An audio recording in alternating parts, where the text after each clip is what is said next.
Here we are again, folks. Another CIRF report. Big question is, which bin are we in? Which bin are you in? Are we at a collective level? Are we before the precipice? Have we already jumped off the precipice? Are we at the precipice? What does it feel like to you? Comment below, please, because this is a very important, especially based on the astrology that you're going to see. What's interesting is what you're seeing out in the limelight or out in the mainstream is not really commensurate with what the astrology was showing. And I'll remind you when we get to the astrology section, I'll show you what today looks like. But what we're concerned with is Thursday, so tomorrow the 21st through the 27th, and the main energies, and more importantly, the main influence. So real quick, one thing that I have a couple announcements before we get started. Thank you to John Y. Thank you for that donation. He reminded me that I even have a link to the PayPal with the donation. He went and hunted it down, found it, and then gave me a little bit of money. And I am so appreciative. But it reminded me, and okay, so the link is down below if you'd like to contribute. There's multiple ways to support the channel, and I'm already happy with the level of sharing and liking and commenting, especially on the live sessions that we have. And they're very, very successful in my opinion, and in some of the opinions that I've heard from you all. So we'll continue to do lives, and I'm going to hopefully do those more regularly as I add more content to this channel. That being said, in order to make that happen, there has to be some sort of income flow. And this is, I am not trying to sell a donation thing, but if you're feeling called to donate, that link is down below. I've been committed to doing the National Dream Center for free. I don't have any advertisements on it. So anyway, but if you're feeling called to support that way, I will gladly accept that. And I promise to use that money towards expanding the CIRF reporting, the lives, and starting some other content. So I'll leave it at that. So thank you, John Y. Also, Bulbous Maximus, my comment to you, my main comment is that I love your handle name. That is outstanding. I'm not sure why I missed your comment. And what I'd like to do is offer you, because we need to figure out why I'm not the only one apparently in your lifetime that has overlooked your comments. And that's not the way I roll. But how about getting a deep discount on how about 50% off of an astrology reading if you're interested, and we can hunt down why it is that you're not being heard, or, whatever meme you want to call it that. All right, let's get to our work today, because man, there's some big energies in here. Okay, so the summary slide is this. We have, as most of you know who are on our it's a Telegram account, and I encourage every one of you to find that the link below gets you to the Telegram account. You're going to get updates. And so these folks, when I did the I-Ching reading this weekend, I quickly posted that. It's shock. The hexagram 51, and there's a lot of interesting things with that shock thing, with that hexagram. Noticing that we used to have a lot of yang lines before leading up to this. Now it's turned to almost all yin. So it's we were like expanding, and then conceptually now we're kind of receiving and wonderment and curiosity. But shock is not something that's sort of pleasant, and it requires some sort of assimilation or adaptation. So now, just a reminder, we're looking for the overlap of all these. The Dreambot, the collective unconscious, is looking very strangely. The main one is youth, childhood. Everything is childish and play. And then there's communication. And guess what? Atlas. For those of you who are on our live show, I showed you the pattern. Atlas is still there, and it's higher in the run now. Is it Atlas shrugged? I don't know. I need your help deciding this, guys. What do you think? Why do you think Atlas is hanging around in the Dreambots? I'll show you that here in a second. And then the astrology, massive square configuration continued. Mars is conjuncting Uranus. We have Black Moon Lilith in the mix with Mars and Uranus. And by the way, Mars and Uranus are in detriment, so they're like weakened. And then we've got the hidden gem is still Venus sextile Neptune as we head towards a full moon, but that's in the next report right after the end of this report. I didn't say that right, but it's going to be in next week's report. The full moon is, and that's going to be in Leo. All right, let's get started with the Dreambot next.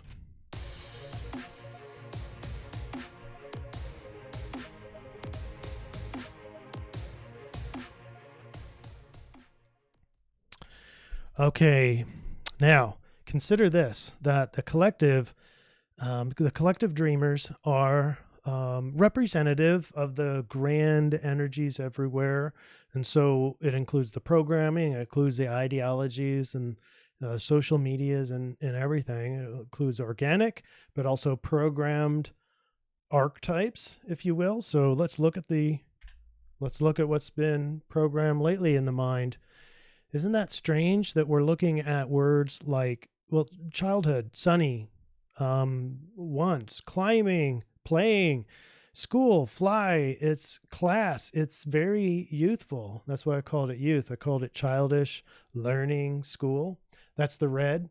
And then the blue arrow is stranger. Look at stranger is together with Atlas again. Explain that one. That's beyond me. I even the troubleshoot did the little test, and it looks like my spreadsheet is still clean. There's no problems in it that I can tell. I don't know. It looks crazy. So tell me, what do you guys think? Stranger Atlas, what does that even mean? How many times have we seen Stranger and Atlas together? It's very odd for the Atlas to hang out in the bot run this long, plus together with Stranger. Anyway, and that was commensurate, I think, with Scary, as well in the movie Atlas Shrugged, or in the book, Ayn Rand, proposes that the government gets so big and generally scary that they kind of have a breakaway society. Ooh, interesting. Is that kind of, are we going through this as a collective? And then the final one is just communication, and it's straight communication. In fact, calling is in there. We have AT&T, which is a communication company. Very mental stuff, deciding and spoke, but verbal communication is what that one is. So take it or leave it. Not sure how that really helps for the rest of our work in terms of overlapping, but I thought I would point that out.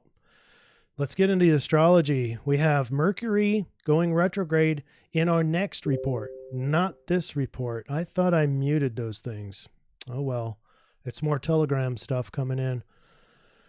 And but look at all this red. This is what we've been warning about, is all these square conjunctions, which feel like tension and pressure and a misunderstanding, conflict. And then that little gem here. This is an opportunity. All this week, pretty much all this week, is Venus sextile Neptune. It's the only non-red alignment pretty much that we have. I have a few exceptions with the moon as it whips around, but let's get started. There it is. Square over square over square over square. That's what we're looking at.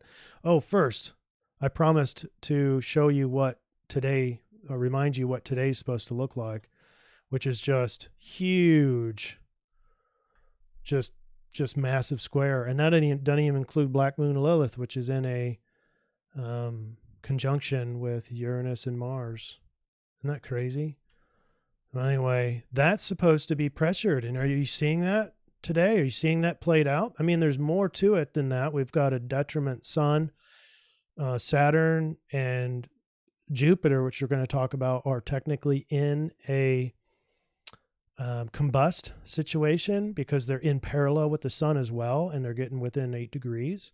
And then you've got a detriment Mars heading into detriment or in fall of Uranus. So they're both weakened. And then death is marching towards them. So anyway, I don't know. Are you feeling this? It should be tension. It should be conflict, misunderstanding, but everything you see is just, everything's just all peachy keen, right? Everything's just a dud. Everything's just dead, right? I don't know. This is early. Let's see. I'm doing this as of about 1:30 in Central Standard Time on Wednesday. That's when I'm doing this report. So maybe this manifests out in some manner. Let's get rid of that. And here we have a lot of the same today. This is for January 21st. This is Thursday. Now, what I want to point out let me zoom in. This indicates that the sun is parallel with Jupiter and sun is parallel with Saturn. Remember how Saturn and Jupiter were like conjunct? It wasn't just in azimuth, but it was also in vertical.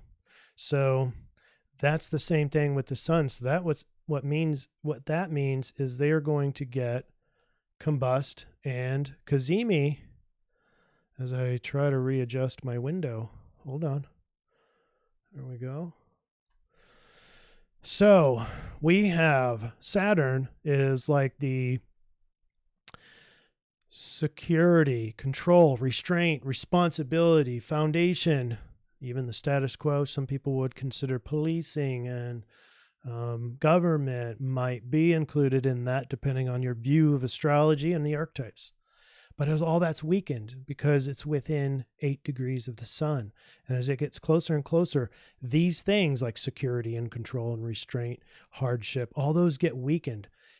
Ironically, you have the sun in detriment, so it's already weakened too. So you've got the weakened that's weakening the security, control, restraint of Saturn. So, and then as it gets within 17 minutes of each other, so it gets very, very close, they're on the same vertical. So as they pass together, as the sun passes over or passes through in front of Saturn, it's called cazimi. And those things that I just mentioned, security, control, restraint, responsibility, all those things get super strong because they're like in the light of the sun. And that energy gets spewed out everywhere in 360 degrees.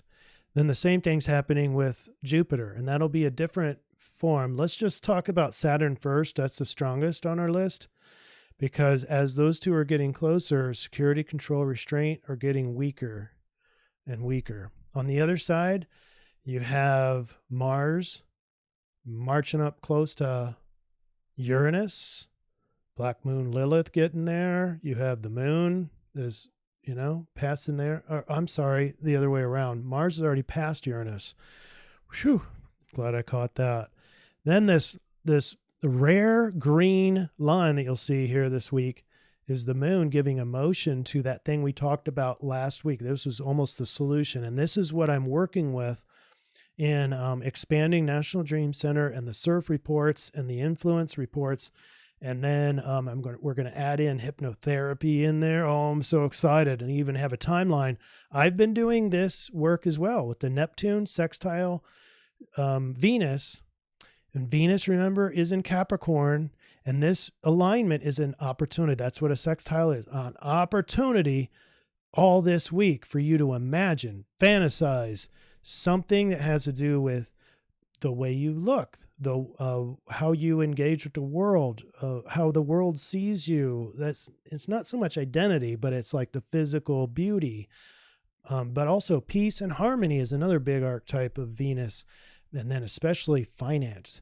And that's what I'm looking at in terms of providing both two things: peace, harmony, out to the world, cleaning up the collective unconscious, but also how I engage monetarily with this business that hasn't made any money forever because I haven't really done anything with it. So anyway, all this is changing, and I'm excited about a future video. Maybe we'll do that. We'll do a live here soon for that. Anyway, one more thing we talked about in our live, and you can go see that live. It's still posted. It's the previous video here from this one, and we had a big talk about moon conjunct Uranus, and that's Black Moon Lilith, and what that could mean. And we talked about Uranus being technology. We talked about Mercury as a communication, and so it can sort of include like telephone, but it's more of the telephone call is Mercury, whereas the telephone itself is Uranus. And so those technologies could go dead. Interesting. I'm not calling for that. I'm not saying it will. And right here, we're about two degrees away from it. It's already a weakened Uranus anyway, so it's teetering. It's weakened because it's in fall with in Taurus. All right, on Friday the 22nd, POTUS, one of his last executive orders is called National Sanctity of Life Day, and that's Friday the 22nd. I thought I'd pose that in there because we have an interesting conjunction with Venus and Pluto, and it's a transformation of peace, harmony, relationships, and it could include that sanctity of life. And so I thought that was interesting, but also along with that Virgo energy is very fortunate. We have the part of fortune. I mean, you got all these squares and all this conflict up here. Who wants to spend their time up in this conflict and pressure and tension and anxiety? Some people are in just doom. Do you blame them? I mean, no. But alternatively, you can come over here to the part of fortune. It's fortunate to be more Virgo, to look underneath each stone, be more detailed, plan. That's what I'm doing with my opportunity with Venus sextile Neptune. I encourage you to do the same thing. Ironically, Neptune is also controls dreams and fantasy, and so that's neat too, because it more directly relates to National Dream Center.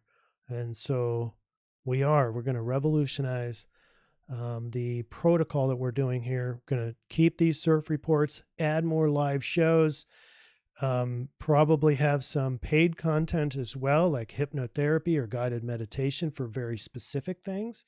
So real excited. Anyway, if you can tell, I'm obsessed with it. It's good to be obsessed about your plans as long as it doesn't reduce your functioning.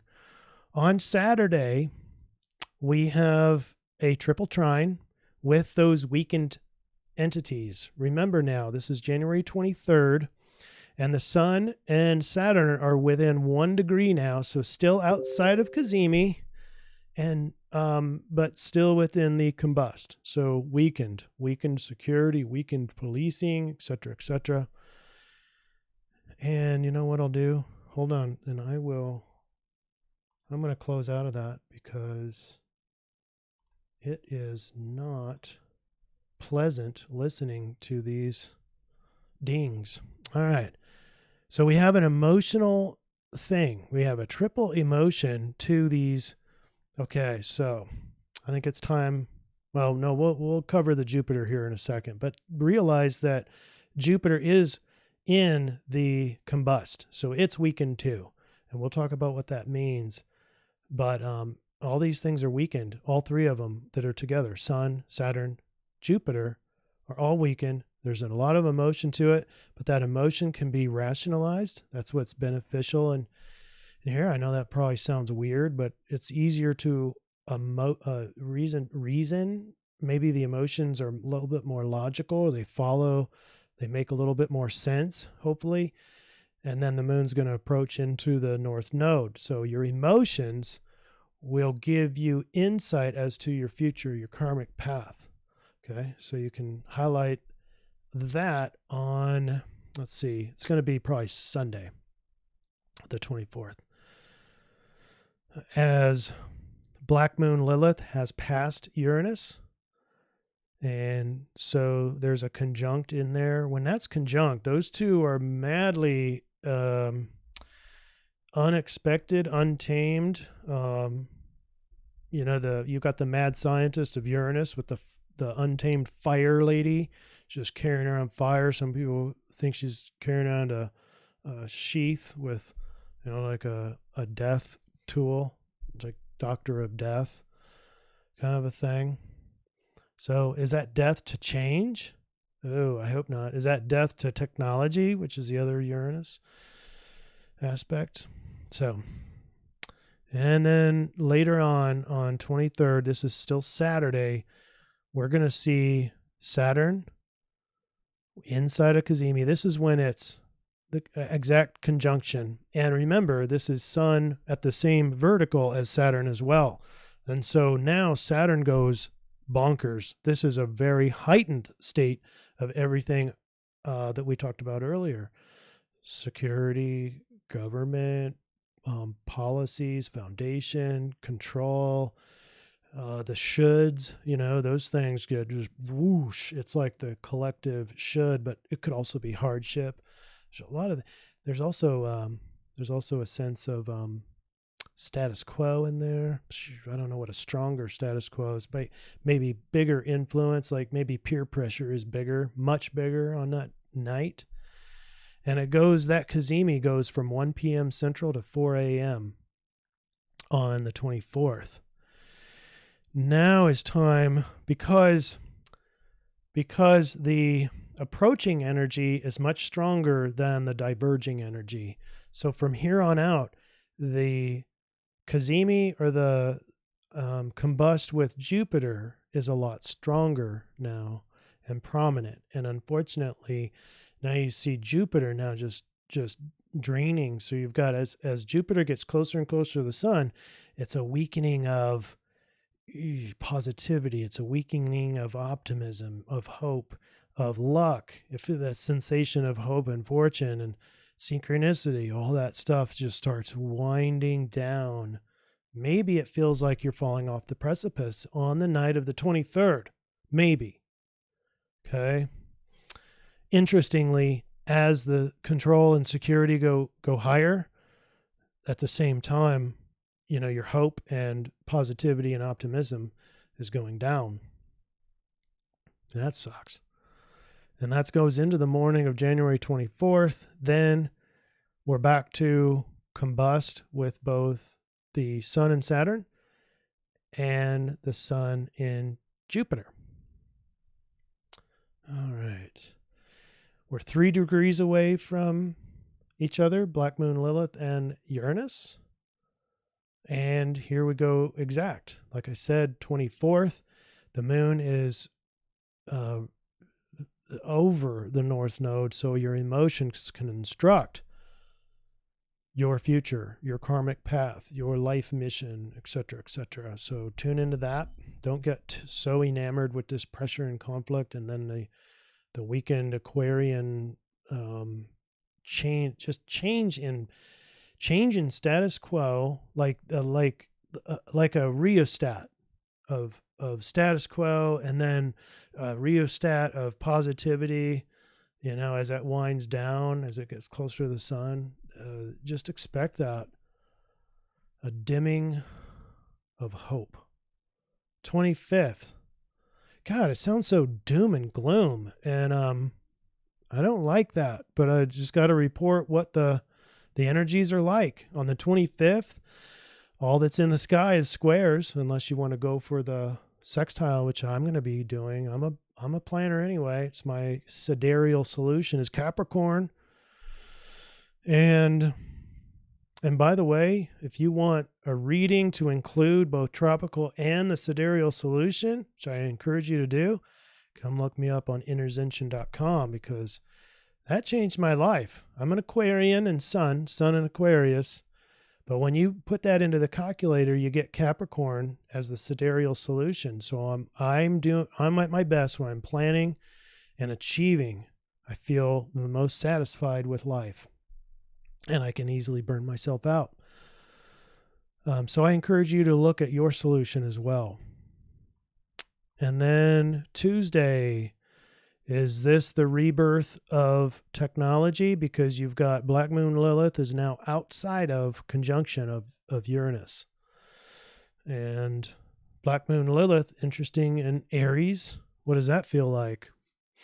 Don't know. Big ol' transformation of selfishness, or maybe death of selfishness, maybe forced collectivism.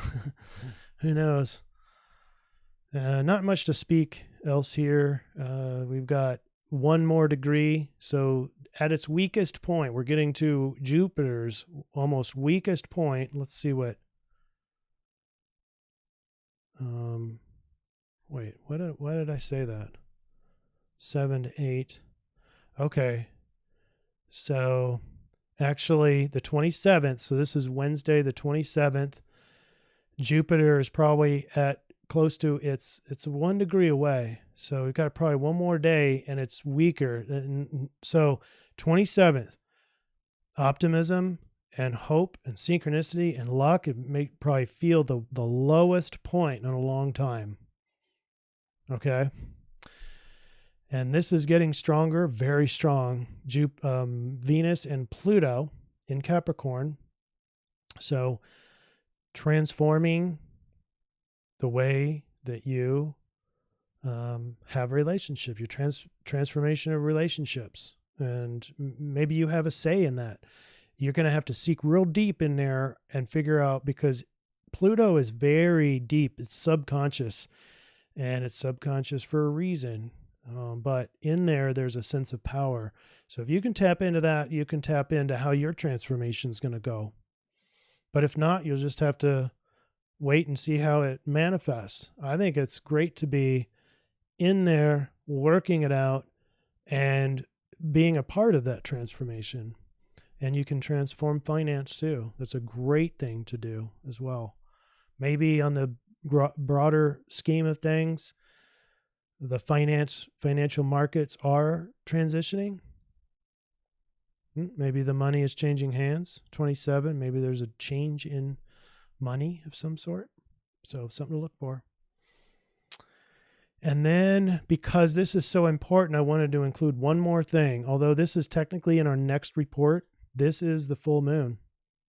And it's at 1:14 p.m. Central Standard Time on the 28th. That's the following Thursday. And it's a T-square. Crap. Just what we want, another T-square. But we're actually inside of Cazimi with the Jupiter. So this is extremely fortunate. This is like, hopefully you feel the luck and the synchronicity in the air. Like you can't do anything wrong. The not superiority, but the generosity, the gratitude is there. All that, hopefully, and that's shining on a weakened sun, but it's shining onto a Leo moon. And Leo moon, the emotions need to be seen. You know, full moon's a crazy time anyway, but now it's very childlike. Maybe that's what the collective is seeing, because youth and childhood and all those things are represented, and curiosity and creativity, all those are representative in Leo. So we'll get into more detail in the next CIRF report, but just so you can plan out, this might look like a terrible time, but I'm telling you, I think it's going to be easy to stay out of the trap. The trap is the Rebel and Mars. You know, both of those are trapped. I'm still getting notifications. I don't know how to shut those things down. But I think it's going to be easy to just hang out in this very fun, creative. It needs to be recognized. So your emotions are out here and they're playful, childish. And you get that very quick. But it might last a little bit longer because Jupiter is a little bit faster than Saturn. But maybe you might get a half a day of this beautiful Jupiter, wise energy, optimistic in Aquarius, shining down on these emotions that just want to learn and explore and create. So that could be a really neat thing, even despite this multiple T-square that's here. All right. How am I doing on time? There's 30 minutes. All right. The I-Ching says 51. The influence says 51. Shock. Well, check this out. There's a lot of weird things with this this I-Ching hexagram, and I'll show you here in the solution. It's really weird. And the first weird one is one of the most recent executive orders is this National Security Presidential Directive 51, and it's the cog. It's where people will go in a contingency.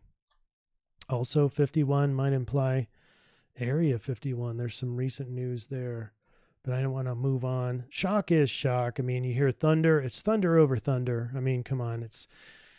I know what most people are expecting, and I can say most people are expecting this major shock, and I think it still can come, but there's multiple sides to the shock. You know, one of the shocks is nothing happens. Like that's probably more shocking than finally the truth coming out, because after all, this is the age of Aquarius, and it's disclosure, and there are less secrets, and it's about freedom and insight, knowledge, and everything starts making sense, and we're kinder to each other.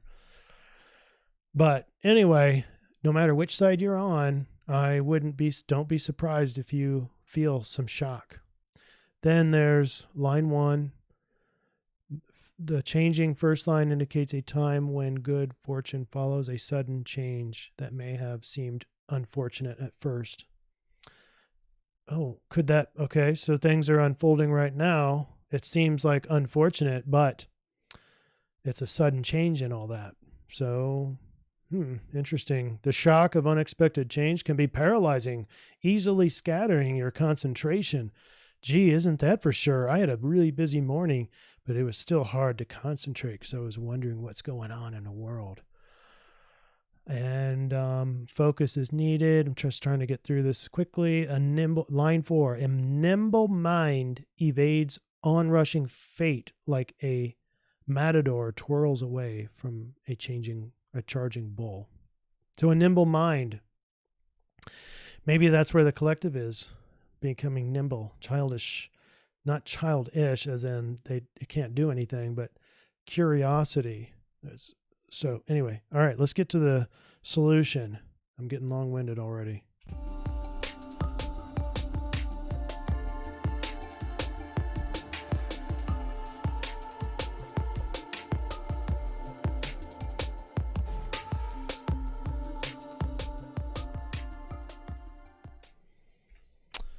All right. If you are interested in a reading, then that's interzention.com, just as you see below in the little ticker symbol down below.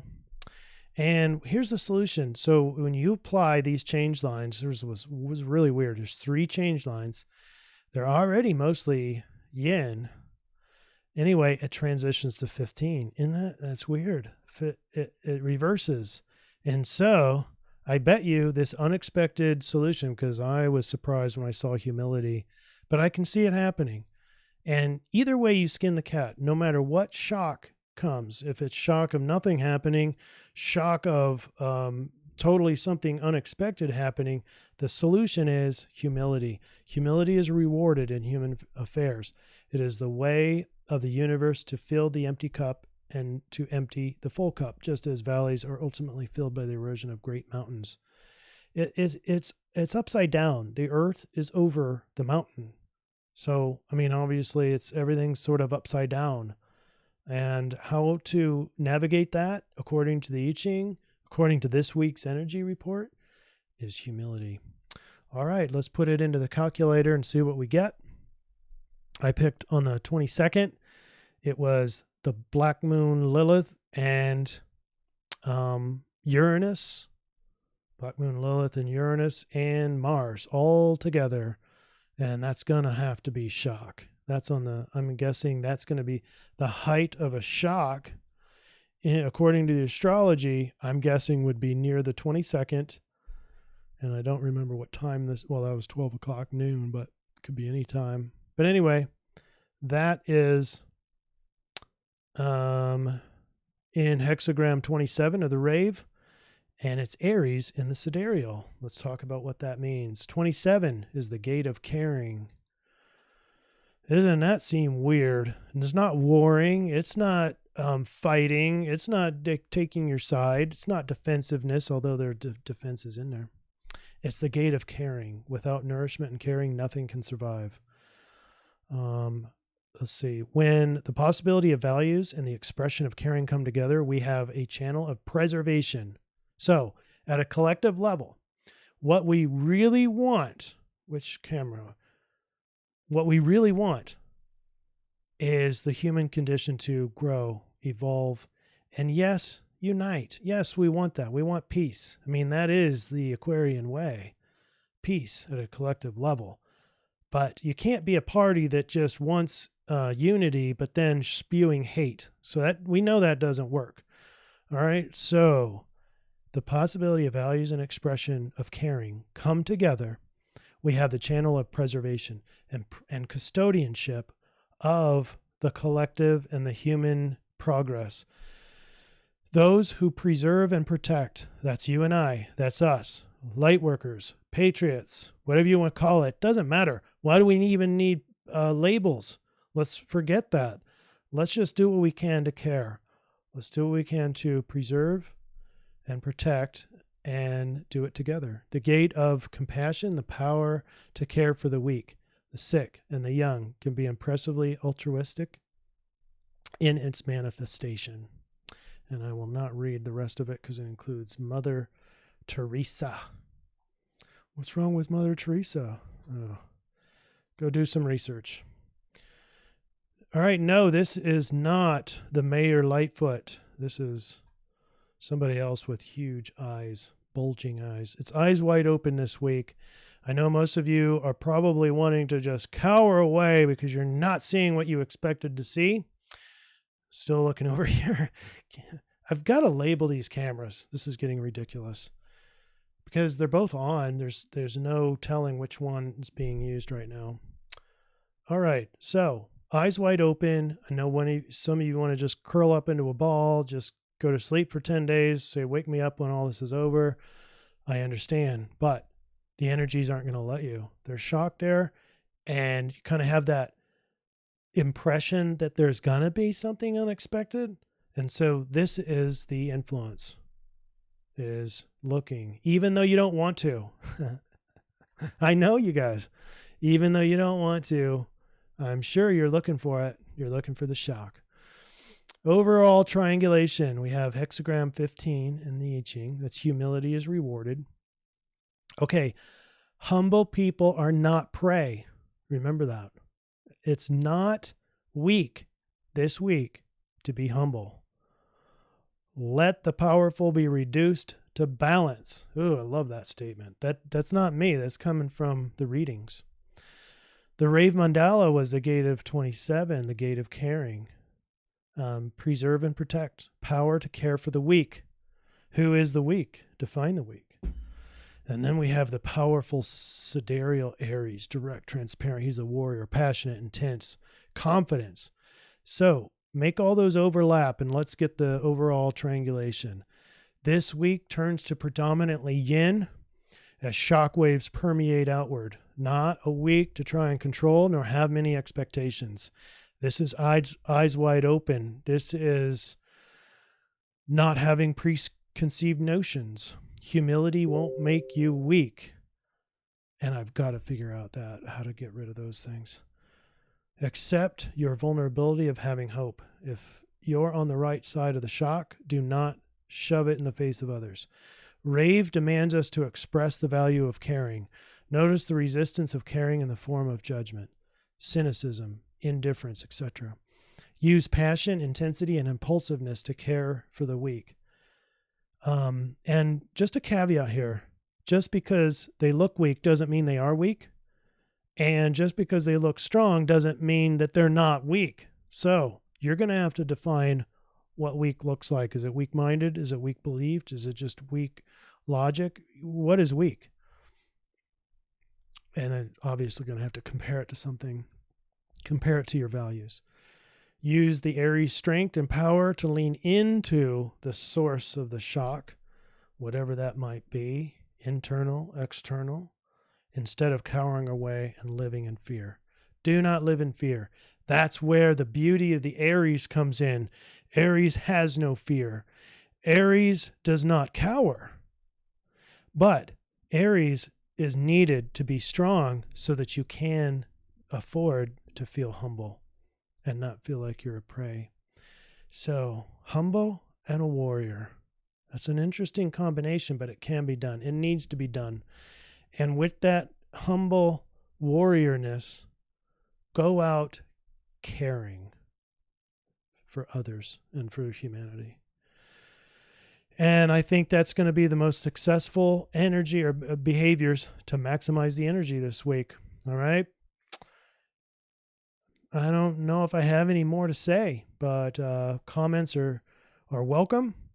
Expect another live session sometime in the next few days, and a new video to describe what my final plan is. That'll probably be next week sometime because I got a lot of thinking to do. And we'll see you next week if there is one. Cheers, everybody. Thanks for being here.